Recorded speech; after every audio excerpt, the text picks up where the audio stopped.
Je m'appelle Élodie Martin, et jusqu'à ce matin fatidique, je pensais comprendre la vie. Je croyais connaître le rythme des journées ordinaires, la beauté des petites routines et la signification de la prière. J'avais tort. Tout ce que je savais, tout ce que je pensais savoir était sur le point d'être bouleversé, laissant place à des révélations si profondes qu'elles allaient changer non seulement ma vie, mais celle de tous ceux qui écouteraient. C'était le 15 mars 2023, un mercredi comme tant d'autres. Le soleil ne s'était pas encore levé, et la petite ville d'Annecy, en Haute-Savoie, était enveloppée d'un calme paisible. Le monde semblait retenir son souffle. J'avais toujours aimé la quiétude des matins précoces, la façon dont la brume effleurait la surface du lac, l'odeur subtile du café s'échappant des boulangeries en train d'ouvrir. C'était un moment où le tumulte de la journée n'avait pas encore commencé, où tout semblait possible. À 5h30, je suis montée dans ma voiture, une vieille Renault grise qui avait vu de meilleurs jours. Ma destination était la prière du matin à l'église Saint-Pierre, une tradition à laquelle je participais depuis près de 20 ans. Nous étions un petit groupe, une poignée de fidèles qui se rassemblaient dans la lueur tamisée du sanctuaire pour prier avant que la ville ne s'éveille. C'était mon rituel sacré, un instant de paix avant que le rythme effréné de la journée ne prenne le dessus. Les rues étaient vides alors que je traversais le centre-ville d'Annecy. Les lampadaires projetaient de longues ombres sur le pavé humide, et un léger brouillard flottait encore au-dessus des toits. Dans l'habitacle, ma playlist préférée jouait doucement un mélange de chants grégoriens et de musique instrumentale qui avait toujours su apaiser mon esprit. En passant devant des endroits familiers, la boulangerie du coin, le petit marché encore désert, la vieille fontaine de la place Carnot, je ressentis une gratitude silencieuse pour la simplicité de ma vie. Mais quelque chose était différent ce matin-là. Une sensation étrange flottait dans l'air, subtile mais indéniable, comme un présage silencieux. Je l'attribuais à ma fatigue et me recentrais sur la route. Plus que 3 rues, et je serais à l'église, prête à me joindre aux autres fidèles. Le carrefour apparut devant moi. Le feu était vert, et mon esprit était ailleurs, absorbé par la sérénité du matin. Puis, tout bascula. Un camion de livraison fonçait droit sur moi, sans ralentir. Il était là, énorme, implacable. Mon cerveau n'eut même pas le temps d'envoyer l'ordre à mes mains de réagir. Il n'y eut qu'un éclair de mouvement dans mon champ de vision. Puis l'impact. Le bruit du métal broyé déchira le silence paisible de l'aube. Et tout devint noir. Dans cette fraction de seconde, alors que ma voiture se tordait sous le choc, une seule pensée me traversa l'esprit. « Seigneur, je rentre à la maison. » Avant que nous allions plus loin dans cette histoire, j'aimerais vous inviter à rejoindre notre communauté. Si ce récit vous touche, prenez un instant pour aimer cette vidéo et vous abonner à la chaîne. Et voici quelque chose d'unique. Si vous voulez que nous vous adressions un message spécial dans notre prochaine vidéo, écrivez votre prénom et votre ville dans les commentaires. Imaginez la joie d'entendre votre nom, de faire partie de cette belle communauté, et de partager cette expérience avec des milliers d'autres personnes. C'est votre moment, et nous avons hâte de vous célébrer. La première sensation dont je pris conscience ne fut pas la douleur, ce fut l'absence de tout. Un silence creux et assourdissant envahissait mon esprit, comme si le monde entier avait été vidé de son son, de ses couleurs et de sa forme. C'était un vide inquiétant, un espace où le temps semblait s'être dissous, me laissant suspendu dans une dimension incompréhensible. Pendant un instant fugace, je me demandais si c'était cela, la mort, une obscurité froide et silencieuse où l'existence s'effaçait simplement. Puis vinrent les bruits. D'abord lointains, étouffés et fragmentés, comme si je les entendais à travers une couche d'eau épaisse. Des voix, des sirènes. Le crissement du verre brisé sous des pas précipités. Ils devinrent plus nets, me ramenant lentement à la surface de la conscience, mais je me sentais étrangement détachée, comme si j'observais la scène d'en haut, spectatrice d'un chaos dont j'étais pourtant la victime. Des éclairs de mémoire traversèrent le brouillard. Les phares aveuglants du camion de livraison. La secousse brutale de l'impact. Le hurlement du métal qui se tordait sous la violence du choc. J'essayais d'ouvrir les yeux, de bouger, de parler, mais mon corps restait sourd à mes tentatives. Une lourdeur m'écrasait, m'empêchant de comprendre ce qui venait de se passer. Et pourtant, quelque chose d'étrange se produisait. Je sentais le sol froid sous mon corps, les morceaux de verre qui mordaient ma peau. Mais en même temps, une légèreté inexplicable m'envahissait, comme si je n'étais plus réellement attachée à cette enveloppe brisée. Une sensation si étrange, si irréelle, que mon esprit refusait de l'accepter. Puis, sans avertissement, je me sentis glisser. Ce n'était pas une chute. Ce n'était pas une ascension. C'était autre chose.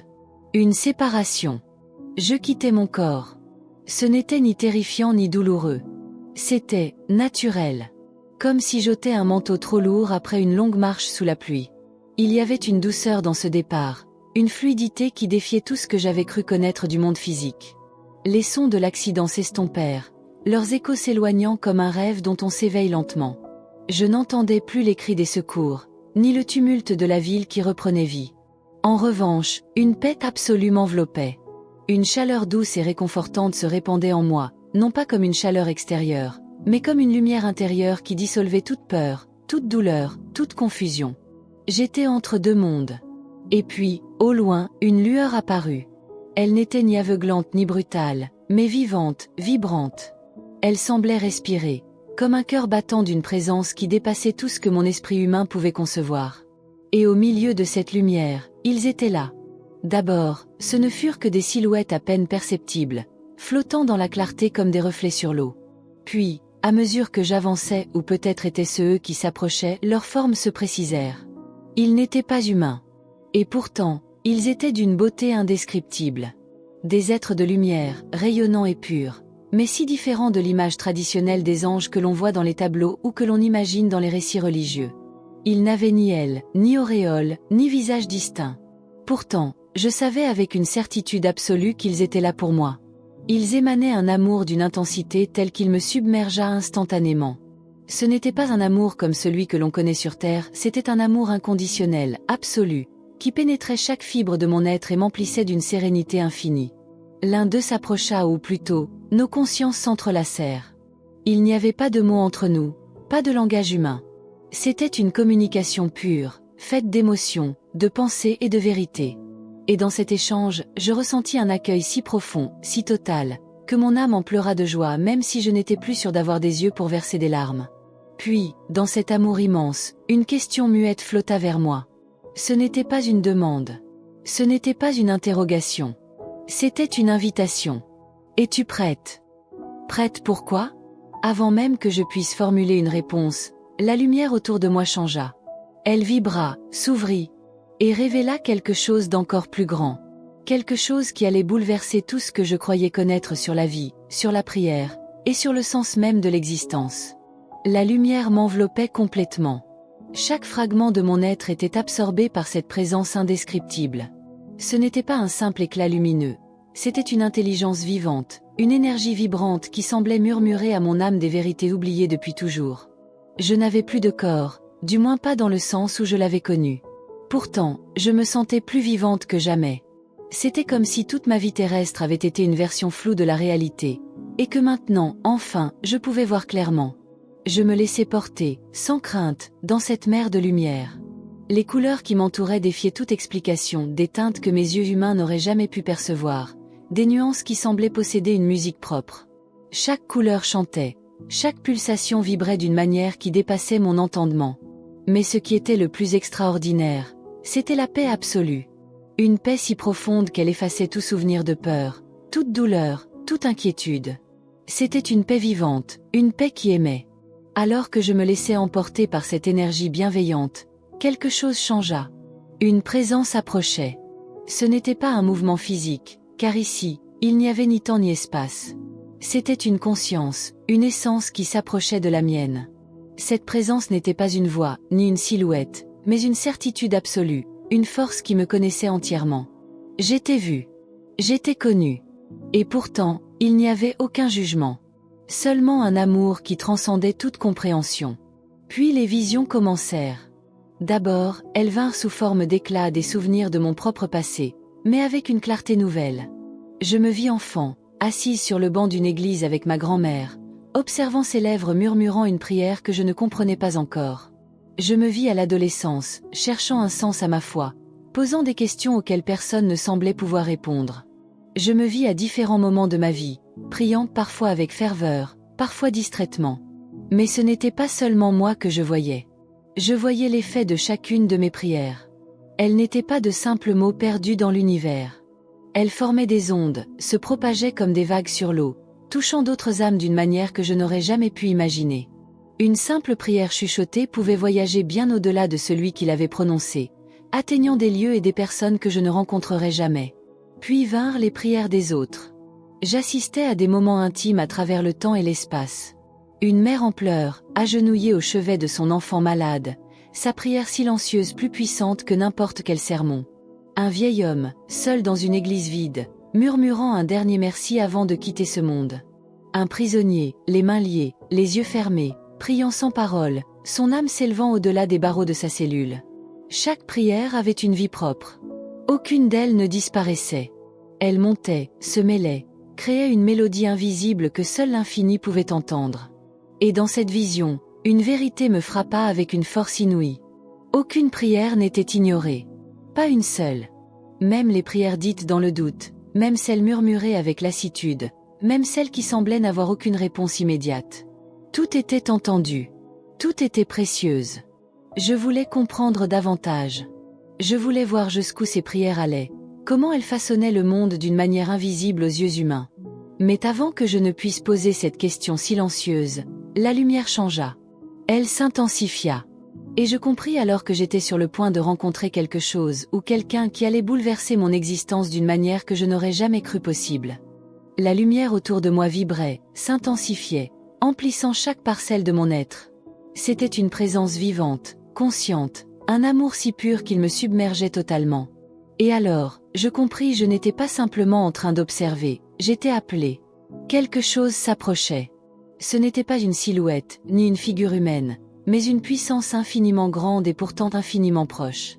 Cette présence emplissait tout l'espace, comme si elle avait toujours été là, attendant que je sois prête à l'apercevoir. Et puis, elle me parla. Pas avec des mots, pas avec une voix humaine. C'était une communication directe, un flot de vérité qui pénétrait chaque fibre de mon être. Élodie, comprends-tu maintenant? La réponse jaillit dans mon cœur avant même que je ne puisse la formuler. Oui. Et en un instant, je vis la prière sous un jour totalement nouveau. Elle n'était pas une obligation, pas une formule à réciter, pas un simple rituel. Elle était une connexion, un lien puissant entre l'âme et le divin, une énergie vivante qui transcendait le temps et l'espace. Et alors, je vis la prière, comme elle avait existé à travers les âges. J'observais une jeune mère, agenouillée dans une maison en pierre, ses mains tremblantes serrées autour d'un crucifix, priant pour son enfant malade. Je voyais un soldat dans les tranchées, son souffle court, ses yeux levés vers le ciel, un murmure imperceptible sur ses lèvres. Je voyais une femme seule dans un appartement parisien, les larmes coulant silencieusement sur son visage, une prière à peine audible, mais pourtant entendue. Et dans chacune de ces prières, je voyais une réponse. Pas toujours immédiate. Pas toujours comme on l'attendrait. Mais jamais ignorée. Jamais oubliée. Puis, la vision changea. Et cette fois, je vis Jésus. Non pas comme dans les images pieuses que l'on trouve dans les églises, mais tel qu'il était dans l'instant de sa plus grande prière. Dans le jardin de Gethsémani. Je sentis tout. L'angoisse. Le poids de l'humanité reposant sur ses épaules. La douleur de devoir dire oui à un destin inimaginable. Et alors que je voyais cela, une nouvelle vérité me fut révélée. Sa prière était la prière ultime. Non pas des mots, mais une offrande. Un acte de sacrifice total, d'abandon complet à la volonté du Père. Et je compris que chaque véritable prière devait suivre ce modèle. Que ta volonté soit faite, et non la mienne. Tout devint clair. Toutes les prières qui avaient changé l'histoire, toutes celles qui avaient traversé le temps et l'espace, toutes celles qui avaient atteint le cœur de Dieu, étaient celles qui venaient d'un cœur sincère, totalement abandonné à lui. Puis, la lumière autour de moi changea encore. Elle pulsa, s'ouvrit, et je sus que quelque chose d'encore plus grand approchait. Une révélation qui allait bouleverser non seulement ma vie, mais celle de tous ceux qui entendraient ce message. Avant que nous poursuivions cette histoire, j'aimerais vous inviter à rejoindre notre communauté. Nous ne gagnons rien en partageant ces récits, nous le faisons parce que nous croyons en leur puissance, en leur vérité, et en l'impact qu'ils peuvent avoir dans nos vies. Si ce témoignage vous touche, prenez un instant pour vous abonner à la chaîne et aimer cette vidéo. Cela peut sembler un simple geste, mais pour nous, c'est une aide précieuse qui nous permet de partager ce message avec encore plus de personnes. Nous faisons cela par amour, parfois, et parce que, tout comme vous, nous cherchons quelque chose de plus grand. Alors, si vous souhaitez marcher avec nous sur ce chemin, abonnez-vous, laissez un like, et sachez que vous n'êtes pas seul. Nous sommes ensemble. La lumière autour de moi vibrait toujours, mais quelque chose avait changé.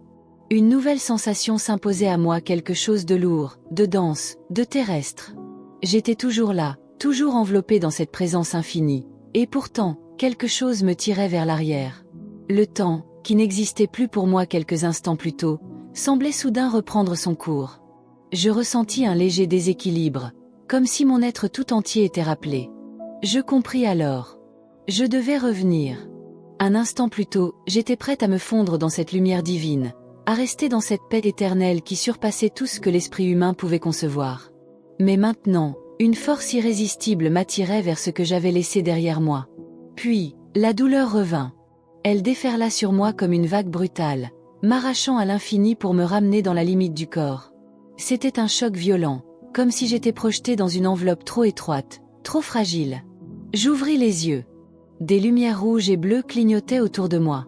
Les sirènes hurlaient dans la nuit encore sombre. Des visages apparurent au-dessus de moi, flous et inquiets. Elle respire. Madame, restez avec nous. Vous m'entendez?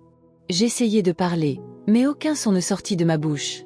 Mon corps était trop faible, ma gorge trop sèche. Je sentais des mains sur moi me soulever, me stabiliser, s'assurer que je tenais encore. Je voulais leur dire ce que j'avais vu. Leur crier que je savais. Que Dieu était là. Qu'il avait entendu chaque prière, chaque appel au secours. Mais je ne pouvais pas. Mon esprit était encore trop proche de cette autre réalité, mon âme trop bouleversée par ce que j'avais vécu. Les portes de l'ambulance se refermèrent, et j'entendis le moteur rugir alors que nous foncions vers l'hôpital.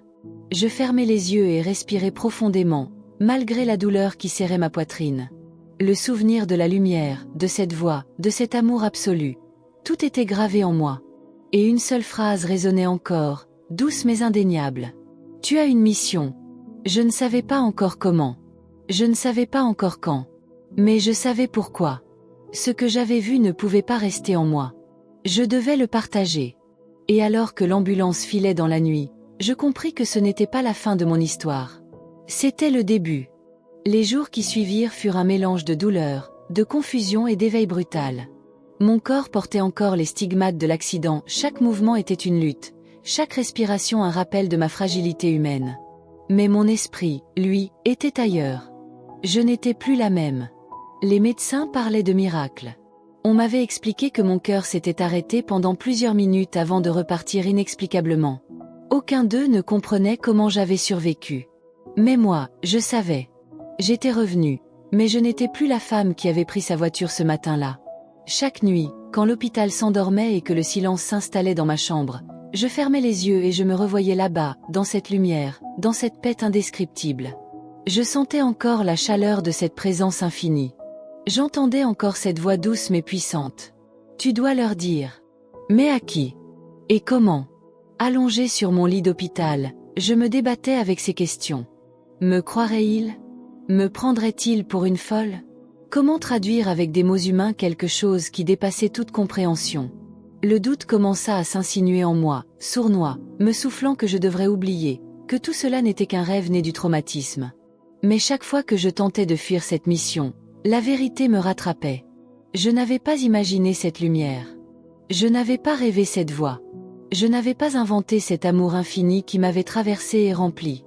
Et plus je repensais à ce que j'avais vu, plus je réalisais que ce message n'était pas pour moi seul. Il était pour ceux qui avaient perdu espoir. Ceux qui se demandaient si Dieu les entendait encore. Ceux qui priaient dans le silence, sans savoir si quelqu'un les écoutait. Il fallait qu'ils sachent. Qu'ils sachent que Dieu n'est pas loin. Qu'ils sachent que chaque prière, même la plus petite, est précieuse. Qu'ils sachent que leur douleur est vue, que leur voix est entendue, que leur foi a du poids dans l'invisible. Une flamme s'alluma en moi. Oui, j'étais revenue. Mais pas pour moi. J'avais une mission. Et alors que je me rétablissais lentement, une conviction grandissait en moi. Je trouverai un moyen de partager cette vérité. Quoi qu'il en coûte. Si vous avez écouté cette histoire jusqu'ici, c'est que vous ressentez quelque chose de fort au fond de vous. Ce que nous faisons ici, nous ne le faisons pas pour l'argent. Nous partageons ces récits parce que nous croyons qu'ils peuvent changer des vies. Si cette histoire vous a touché, vous pouvez nous aider simplement en vous abonnant à la chaîne et en aimant cette vidéo. Ça peut sembler insignifiant, mais pour nous, c'est immense, c'est ce qui permet à ce message d'atteindre encore plus de personnes. Nous le faisons parfois, par amour, et parce que, tout comme vous, nous cherchons quelque chose de plus grand. Alors si vous voulez avancer avec nous sur ce chemin, abonnez-vous, laissez un like, et souvenez-vous, vous n'êtes pas seul. Nous sommes ensemble. Les jours devinrent des semaines. Mon corps guérissait lentement, mais mon âme, elle, n'était plus la même. Je voyais le monde autrement. Chaque moment, chaque personne, chaque prière que j'entendais autour de moi prenait un sens nouveau. Comment pouvais-je revenir à la vie d'avant, comme si rien n'avait changé? La vérité était simple, je ne pouvais pas. Je ne pouvais pas ignorer ce que j'avais vu. Je ne pouvais pas garder pour moi ce que j'avais ressenti. Alors, j'ai commencé à parler. D'abord timidement, à ma famille, à mes amis. Ils m'écoutaient en silence, fascinés, parfois perplexes. Certains me regardaient avec des larmes dans les yeux. D'autres hochaient la tête, sans savoir quoi dire. Mais ce qui me frappait le plus, c'était leur soif. Ils voulaient croire. Ils voulaient savoir que leur prière comptait.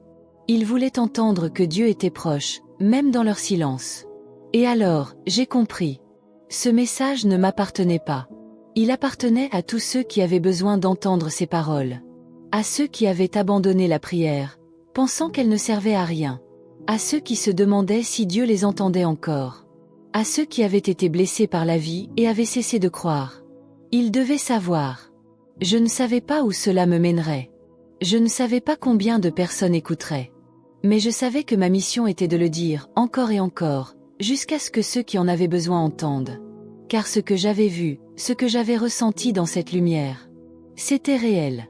C'était plus réel que tout ce que j'avais jamais connu sur cette terre. Et si une seule personne pouvait entendre ces mots et retrouver espoir, alors tout cela en vaudrait la peine. J'étais prête. J'avais une voix. Et maintenant, il était temps de parler. Cette histoire n'est que le début. Quelque chose d'encore plus profond vous attend. Une vérité qui pourrait changer votre façon de voir la prière, votre foi, votre vie. Tout ce que vous avez à faire, c'est cliquer sur la vidéo qui apparaît à l'écran. Ce message pourrait être exactement ce dont vous avez besoin aujourd'hui. Avant de partir, si cette histoire vous a touché, prenez un instant pour liker cette vidéo et commentez Amen.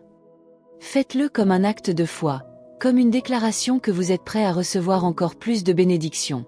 Rien n'arrive par hasard. Vous êtes ici pour une raison. Cliquez sur la prochaine vidéo maintenant. Votre voyage continue.